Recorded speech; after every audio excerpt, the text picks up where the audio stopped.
Então, bom dia a todos e todas, o pessoal que está no presencial e o pessoal que está no online. Então, hoje nós vamos fazer a nossa retap da A3. Vou falar também sobre a prova de recuperação e vou falar também sobre a A4. Então, vou começar pela A4, né, na relação de avisos de caráter geral. A4 serão apenas com os conteúdos das 2 semanas que virão. Então, a gente vai falar sobre Robbins, certo? Vamos falar sobre Robbins, a política de Robbins, o Leviatã, o direito natural, ou seja, a gente está falando sobre os contratualistas. A nossa avaliação vai ser com base nas 2 próximas semanas sobre Robbins, é o que vai cair na A4.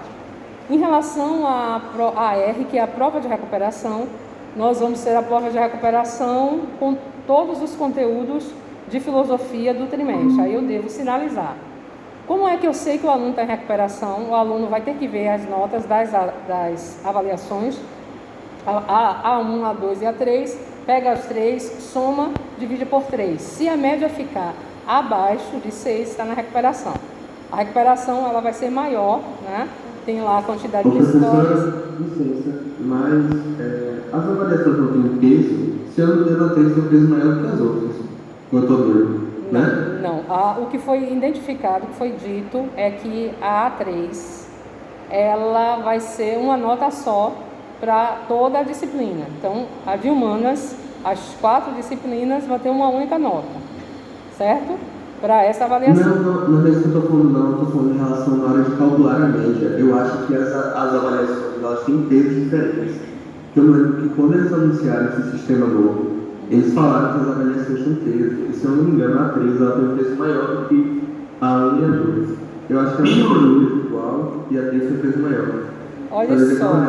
Eu acho que é isso. Isso, mas em relação à questão da recuperação, eu estou falando sobre a recuperação. A recuperação é a somatória, e dessa somatória, quem tiver com nota, ontem, quarta-feira, eu vim aqui só para me inteirar disso, então eu só tenho um aluno falando da recuperação, certo? Então a recuperação vai ser com base nisso, e a recuperação vai ser individual por disciplina. Então vai ser só filosofia, a gente vai trabalhar filosofia e sociologia. Quem tirar uma nota vai ser uma nota só para essas 2, certo? E as outras vão fazer a sua recuperação também, ok? Agora, em relação ao peso, isso a gente vai ver, mas o que foi me passado pelo próprio chefe da ADE, que eu vim aqui na quarta-feira, foi para saber, para começar já a montar as questões. Mesmo assim, montando as questões, eu vou deixar lá fora, para o pessoal que vai para a recuperação, toda discriminado que deve estudar. Não vou botar tudo, vou dizer, desse conteúdo de recuperação a gente vai estudar isso, isso e isso. Eu vou sinalizar, porque senão é muita coisa. Certo? Então vamos lá. Eu vou colocar aí o slide, tá caindo, certo? Eu estou gravando até para depois deixar disponível para vocês, né? Ele não salvou. Então eu vou pedir ajuda de quem está em casa online, porque caiu na hora que eu estava pegando as presenças. Eu vou pedir, por favor, que alguém copie aí do chat e coloque para mim lá no balãozinho. Aí eu vou conferir com o que eu tenho aqui. Deixa eu só abrir aqui a lista de presença de novo e abrir o slide. Então vou bater as questões. As questões de avaliação não foram questões difíceis. A gente fez associação com o filme, eu achei até bacana. O que fizemos, né? Eu e o Moraes, a gente fez essa relação com o filme. Espera aí que eu vou colocar para o pessoal que está em casa. Assim que vocês virem o slide, me falem aí. Estão vendo aí? Quem está em casa online? Oi, quem está em casa online? Quem está online aí, está vendo o slide que foi colocado? Perdeu a conexão de novo. Tá, mas aí eu vou continuar, senão o tempo passa. Então, a primeira questão, a gente fez uma relação com o filme Vingadores Guerra Infinita, né? Eu não vou ler a questão toda, mas vou falar da ideia. Qual é a ideia? Nós temos Thanatos. Thanatos é um homem que é um líder e ele quer fazer um projeto. O projeto dele é resgatar os planetas que estão sendo destruídos por questões políticas, podemos dizer assim, fome, guerras e tal.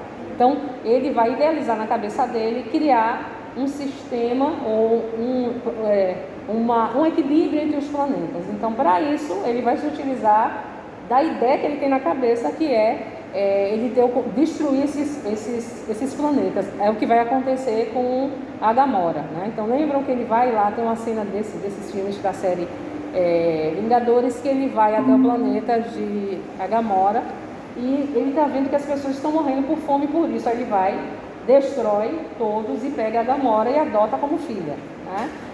Só que para que ele conseguisse resolver o projeto dele, que é tornar o equilíbrio entre os planetas, entre os sistemas... O professor Ápidas aqui para de apresentar. É porque caiu, né? Então, mesmo que continue caindo, eu estou gravando, depois vocês veem, senão eu vou perder muito tempo toda hora falando a mesma coisa. Então, eu estou gravando até para vocês terem isso. É isso, então também não vai dar para a gente pegar o assunto. Certo, mas vai estar gravado, certo? Não vou dar para repetir toda hora, porque depois eu já tenho outra sala para ir, então eu vou deixar gravado o retap. Então, essa questão aqui faz relação com o filme. Então, Thanatos, ele tem que pagar o preço. Então, o que ele mais ama é a Gamora. Então, quando ele vai até o caveiro, ele coloca que ele quer ter todas as joias da alma para que assim ele pudesse executar o seu projeto. Então, quando ele vai até o caveiro disse: olha, você tem que pagar um preço. Então, ele precisa sacrificar a Gamora para que ele tenha a joia da alma e ele complete a manopla, né? Que é aquela luva que ele tem, que ele vai destruir. Quem assistiu o Ultimato vê, né? Então, a questão fala em relação a isso, a questão do filme. Então, a partir da análise do texto, com base nos estudos do pensamento de Maquiavel, marque a alternativa que melhor se enquadra no contexto. Bem, todas essas aqui, a maior parte delas são citações de Maquiavel. Porém, até disse a vocês, essa citação não é de Maquiavel, mas costumamos utilizar isso, eu falei isso na última aula, porque ela representa um resumo da obra O Príncipe, né? E na ideia que Maquiavel traz, ele vai falar: faça o que for necessário o príncipe, ele não pode deixar que o poder saia em suas mãos. Aí até mostrei lá numa nota de aula, né? Se for necessário derramar sangue, ele faça isso com convicção, mas o poder não pode ser abalado por nada. Então, das ideias ali, então, Thanatos, o que ele faz? Ele sacrifica a filha para ter a joia da alma. Então, qual seria a citação? Os fins justificam os meios. Então, os fins justificam o meio. Qual era o meio? Conseguir a joia da alma. Então, é a questão A. As outras questões são citações também de Maquiavel, mas não tem nada a ver. Foi apenas para confundir. Essa eu gosto muito, eu e Moraes, a gente conseguiu estabelecer essa relação com o filme, achei bem bacana. E a gente sempre sugere que assistam. Esse outro filme, Pantera Negra, também faz uma correlação com o assunto dado. O que a gente tem? A gente tem o rei T'Chaka, ele morre, né, naquele atentado, quem assistiu o filme, e aí o príncipe T'Challa, ele tem que assumir, já que ele faz parte da sucessão, é um modelo de monarquia, podemos dizer assim, ele tem a sucessão hereditária de ter o trono, né? Então, o príncipe T'Challa, ele é uma pessoa preparada para isso, né? Ele passou a vida, mas só que tem uma outra coisa, né? Se existe alguém que faz parte dessa sucessão hereditária, ele tem um primo, né? Que depois ele vem, nessa cena do filme, ele desafia o príncipe. Então, desce aí, quem vai ser o rei? Já que existe um ritual, existe um modelo, né, de enfrentar, mas para isso o príncipe T'Challa, ele tem que tirar os poderes da evaporação, né, que dá a ele o poder de Pantera Negra, para que ele fique como humano normal e ele possa lutar, já que ele foi desafiado, né, foi feito um ritual, o ritual era quem era mais forte. Então, essa é a ideia do filme, né? A questão faz menção sobre isso. Então, no filme Pantera Negra, faz alusão a uma das teorias políticas desenvolvidas por Platão sobre a melhor forma de governo. Marque a alternativa que mais se aproxima dessa ideia. Essa questão não estava difícil. Democracia, a gente não vê. As outras questões todas, menos a questão C, são modelos ou formas de governo degenerados que Platão, ao analisar Atenas, ele vê. E ele fala que são governos degenerados. Tanto é que, para solucionar, ele vai dar sofocracia, que é a resposta à letra B, como modelo. Tanto no modelo político como no modelo educacional. Então, democracia, governo dos pobres, é governo degenerado, está errado.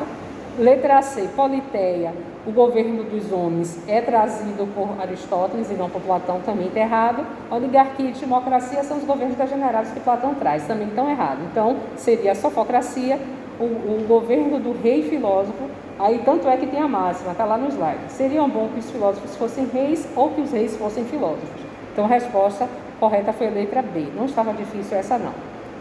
Essa outra questão foi um pouco mais difícil, mas eu falei nela nas últimas aulas, né? Falei das orientações que Aristóteles deu, falei de duas, né? Então, naquele contexto, quem é o cidadão? A gente vai ver que esse processo de cidadania, ela passa por um processo evolutivo. Então, no primeiro momento, na organização da cidade-estado, lembra Atenas, modelo para o Império, a gente vai ter uma evolução dessa noção de cidadania. Primeiro, quem é o cidadão? É a oligarquia, os mais ricos que decidem sobre o destino da cidade, depois evolui para a aristocracia, o governo dos melhores, e depois, que vai ter a inserção das leis, vai surgir as leis mais humanas, com aqueles legisladores que eu falei para vocês, né? Então, o que se tinha nesse momento? Um novo ideal para quem é cidadão. A ideia do colégio. Então, quando cai essa questão da cidadania, gente, quem está online, por favor, está prejudicando, está caindo. Então, quando voltar, por favor, eu estou vendo que está caindo, eu estou gravando a aula, então deixe o microfone fechado para não intervir. Está sendo gravado, né? Inclusive a fala de quem está falando, aí fica difícil. Então, vou pedir ao pessoal que está em casa que tenham cuidado com isso. Eu sei que está caindo, está oscilando, eu não tenho muito o que fazer, né? Então, estou gravando para que vocês tenham, mas que caia e que volte, que deixe o microfone fechado e depois vocês terão a aula que está sendo gravada, ok? Então, deixa eu continuar. Então, nessa questão era um costume, até falei, o novo ideal que ser cidadão, nesse contexto da lei escrita, homens de 18 a 21 anos que fossem nascidos de pai ou mãe grego. Só que existe uma tradição, né, que essa classe, vai existir uma nova classe, que é a classe dos comerciantes enriquecidos, eles têm ascensão econômica, né, então vai ter os comerciantes, os agricultores, todas as pessoas que desenvolvem trabalhos braçais, era visto pelos antigos gregos como pessoas brutas. A gente viu isso em quem? Em Platão. Lembram lá quando a gente fala de Platão, na tripartição da alma, que ele vai dizer que as pessoas já nascem, já vêm aqui do mundo inteligível com a alma para que tipo de classe social vai fazer parte. Então, tivemos lá alma racional ou alma de ouro, alma de prata ou irascível, alma de bronze passional, corrupcente, apetitiva, que é a classe, que até coloquei na pirâmide, que é a base econômica. Então, essas pessoas, comerciantes, trabalhadores braçais e artesãos, são mal vistos porque eles não se preparam para a atividade principal, que é a política. A política é a existência, é a razão de viver daqueles cidadãos. Então, todos deveriam se dedicar a isso. Aí, o que Aristóteles faz no seu plano político? Ele vai preferir excluir essa classe, que em Platão seria alma passional, alma corrupcente, alma apetitiva, porque eles não se preparam para a atividade principal, que é a política, porque estão envolvidos nas questões do dia a dia de sobrevivência. Então, os antigos gregos chamam que essas são as pessoas que não estão preparadas para se envolver na política. E no projeto, no plano político de Aristóteles, ele exclui. Platão também exclui eles, né? Então, a resposta correta é a letra E. A ocupação do dia a dia não lhes permite o tempo do ócio necessário para participar do governo e embrutece a alma e torna quem o exerce incapaz da prática da virtude esclarecida da política. É a resposta correta. As outras questões que foram colocadas não dizem respeito a isso, né? Então, a resposta correta é a letra E. Aí eu disse a vocês também, foi outra orientação que Aristóteles fala, para que esse que é cidadão, que é reconhecido como cidadão, que não está envolvido em trabalhos braçais, ele tem o escravo. O escravo é um bem, é uma propriedade. Então, Aristóteles, ele recomenda e orienta que tratem esse escravo com respeito, e não como um objeto, e não como uma propriedade. Porque esse escravo, na casa dele, vai fazer todas as atividades braçais e vai permitir que esse cidadão, ele possa ter reconhecido a sua vida política, ele possa se preparar para a atividade esclarecida, certo? Então, a próxima questão, deixa eu ver aqui o tempo para não me passar. Questão 4 também. Tudo isso, toda essa questão, todo esse assunto está no nosso material, no slide, na nota de aula e nas páginas de filosofia que eu pedi que estudassem. Está bem claro, né? Um outro assunto que a gente falou é essa questão aí, costuma cair no Enem, né? Essa citação. Então, o homem é, por natureza, animal político ou políticos, né? Então, o homem, na concepção de Aristóteles, o homem é um animal, ele precisa, ele necessita estar em sociedade. E a ideia que se tem nesse período, principalmente em Aristóteles, é a ideia do bem comum. Ou seja, estou envolvida numa comunidade política, por laços de amizade, por laços de camaradagem e também pela questão da origem, já que foi criado esse ideal, né, de sangue, pai ou mãe grego. Então o homem necessita. E diante dos animais que tem, Aristóteles tem um conhecimento da zoologia, então lá no primeiro ano a gente até viu, como é que ele começa, até falei, cada um tem uma característica diferente. Aristóteles vai trabalhar mais a questão, Sócrates vai trabalhar mais a questão da racionalidade, né? Significação das coisas, a compreensão das coisas. Platão usa da racionalidade mais no campo do mundo ideal, não do mundo concreto. E Aristóteles é como se ele condensasse as melhores ideias de Sócrates e as melhores ideias de Platão. Ele vai trabalhar a questão da organização. Como é que ele faz isso? Até já disse isso em uma das aulas desde o primeiro ano para cá. Ele vai observar a comunidade das abelhas e ele vai ver que existe uma certa organização social. E ele vai trazer esses princípios de outras áreas, já que ele era um homem preparado para a política, e até disse para vocês, Aristóteles eu vejo ele mais como um analista político, né? Então, ele vai dizer que diante de todos os animais, o homem é um animal político, porque primeiro ele tem o carro-chefe do homem é a racionalidade, que nos torna diferente dos outros animais, né? Então, esse homem, ele é por natureza um animal racional, que fala e pensa, que ele vai chamar de neuróticos, que tem a ver com a questão da lógica que a gente viu lá no primeiro ano, vai criar uma ferramenta chamada Zanon para que as pessoas não fossem enganadas no discurso, já que naquele período existia vários interesses na questão política. Ele vai criar essa fórmula, né? Vimos, né, as falácias, tem discurso que parece ser verdadeiro, mas não é, ele chama das falácias, a gente viu lá no primeiro ano. Então, pensando, a ideia gira em torno disso, né? Explicar o que é o homem como um animal político. Marca alternativa que melhor se enquadra nessa afirmação. O homem é autossuficiente, sua vivência em sociedade limita o seu desenvolvimento e crescimento intelectual. Nada a ver, porque nesse contexto, a ideia de Aristóteles faz menção ao bem comum. Então, autossuficiência ele não fala, né? Então, a ideia eu abro mão dos meus interesses privados por um vínculo de amizade. Então, o homem, aí, na concepção dele, não tem que ser autossuficiente. Errada, desculpe. O homem é por natureza egoísta e quando se sente ameaçado tem o direito de se defender como um animal furioso. Essa é uma concepção moderna, né? A gente viu alguma coisa quando falou sobre Maquiavel. O homem egoísta, interesseiro, então também está errada. Letra C. O homem é incapaz de dirigir sua vida em conjunto com outros cidadãos. Ele necessita viver isoladamente dos seus semelhantes. Errada. Lembrem que por vezes a gente pode colocar, uma pista, uma dica, o Enem também costuma usar isso. A gente vai colocar a resposta correta, pode estar numa afirmativa e a resposta incorreta pode estar numa negativa. Por exemplo, o homem é incapaz de dirigir sua vida em conjunto com outros cidadãos, ele necessita viver isolado dos seus semelhantes. A letra certa é a letra B. O ser humano é por natureza um ser social, para sobreviver não pode ficar completamente isolado dos seus semelhantes. Ele é envolvido na vida da polis. Se você for olhar, a letra B é uma negativa e a letra D é uma positiva sobre a afirmação, é uma dica. Então você vai ver, vai para as outras respostas por exclusão, porque você sabe que está errado, e vai ver dessas duas qual é a correta. Desculpa. O ser humano é por natureza um ser solidário, que sempre está disposto a ajudar e contribuir com seus semelhantes, caso precise de ajuda. Aristóteles nunca fala isso, então a resposta correta é a letra D.